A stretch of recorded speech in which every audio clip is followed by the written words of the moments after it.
We are live, coming to you from Tucson, Arizona.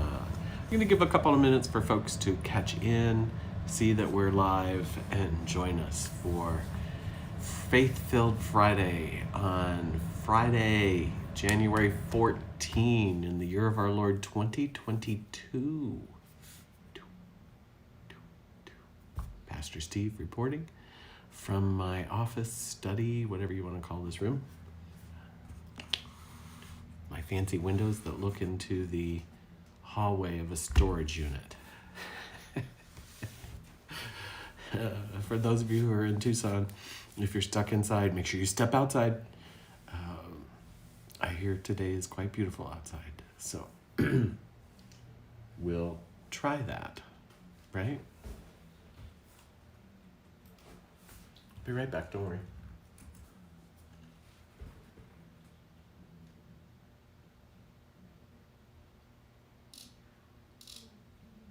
Come on. Trying to see if we're actually live. The only way I can check that is by going on another electronic device. And actually, so far, it's not showing me that we are. So, that is not good. We are live. I can see now. Let's see if I can get some volume on it and see that we are actually live. I can. Okay. I'm going to mute that while we wait. 4 people have joined already on Facebook anyway. That's exciting. It takes a little while to go out. I know that you're not all just sitting and waiting for Friday at noon Tucson time for this. So I know that a lot of you catch it later. That's okay. I need to. Okay. It is now 12 o'clock. Welcome to another version of Faith-Filled Friday. It is the 14th of January in the year of our Lord 2022. Happy birthday, grandson Theo, today. 4. He's 4. How exciting. So, okay, folks, we are 2 weeks into the new year. How you doing with those resolutions? One of my resolves is to cut back on sugar. I am a sugarholic, and that's not going to be healthy for me in the long run. And I have gained a decade. Oh, thank you, Nicole. Yes, we are live. You're live at my house. Thanks for letting me know, Eleanor. That's good. In the long run, sugar's not really good for us, particularly processed sugar. So I am sort of resolving one of the things is to continue a wave of getting healthier and cutting out some of those processed sugars. So if you're like most people, 2 weeks into it, your resolve has probably already dissolved. And there's probably, folks, some very simple reasons for that. Most of us come into New Year's and make a resolution without really thinking about its impact in our lives. If you want to make some change, then you really got to think it through. You have to think about the outcome. Is that something you really want to have? If so, how do you really get there? You need to make the steps possible. You need to write them down. You need to prepare yourself for making a change in your life. You need to let a couple of trusted people know so that they can help hold you accountable.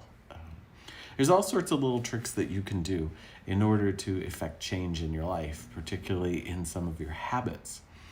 I can tell you that one of the habits you don't want to keep if you're trying to break a sugar addiction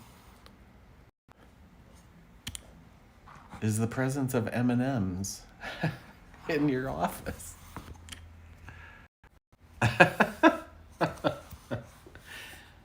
Stop it. Stop buying me bags of M&Ms. I sneak a few every once in a while, but that doesn't help. You really, if you're going to effect change in your life, then you need to just stop expecting God to give you that miracle of no more cravings for peanut M&Ms in your life.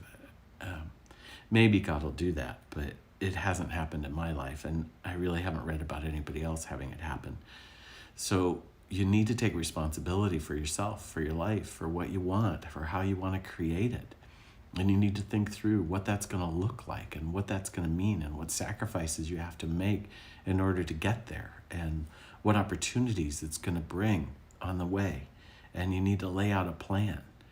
And if you're trying to reduce processed sugar in your life, you probably shouldn't have processed sugar sitting just to your right over here for you to nibble on when you're an anxiety eater, a stress eater. You should be more careful about what you keep near you, who you keep near you. It's 2 weeks into it. No more See's candies. Yes, no more See's candy coupons for me. Come on, you got to help me out. I'm giving you my accountability. I'm trying to reduce processed sugar in my life. And that's a good thing. That's a good and healthy thing. And so again, 2 weeks into the new year, I'll bet you're like me. And most of your resolutions have dissolved. If you want them to actually stay and take effect and effect some change in your life, then get serious about them. Write them down. Take a look at what that means in your life. What do you have to let go of? What do you need to take on in order to make that happen? Who can you let know that can be accountable? I've just let you all know. And so it is amazing when you take control of your life, what you can do. I advise that you start with some small things, things that are actually manageable, and give yourself some credit for accomplishing something, particularly in a time period when you haven't been able to.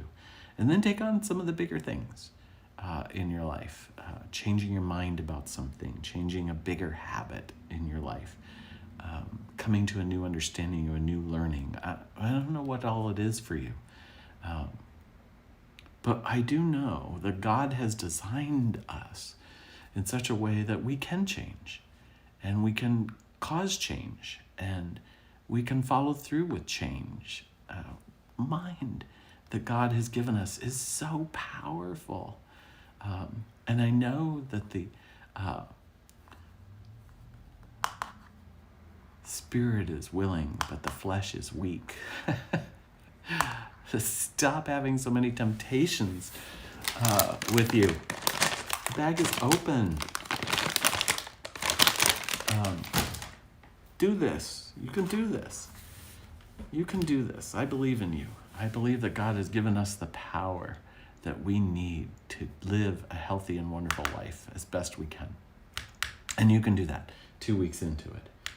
So here we go. Halo oranges. Actually, I just finished eating a grapefruit. Okay, not this one. This one is for tomorrow. But fresh grapefruit, no sugar added. Whoa, is it tart? If you're growing grapefruit on your tree, Laura, it's time for more. I would love to have some fresh grapefruit. But whatever it is, folks, the power is within you. You can do this. I believe in you. I believe in myself. I can do this. I already have. I've only had a couple of M&Ms today instead of a couple of handsful of M&Ms today. So make it realistic, make it possible, make it probable, make it happen. Put your faith into action. Believe what God has given you is a strong mind and a strong will and a strong body. And you can do this. I wish you a very happy New Year and a very happy Faith-Filled Friday. Whatever kind of changes you're trying to make in your life, make them. Make them.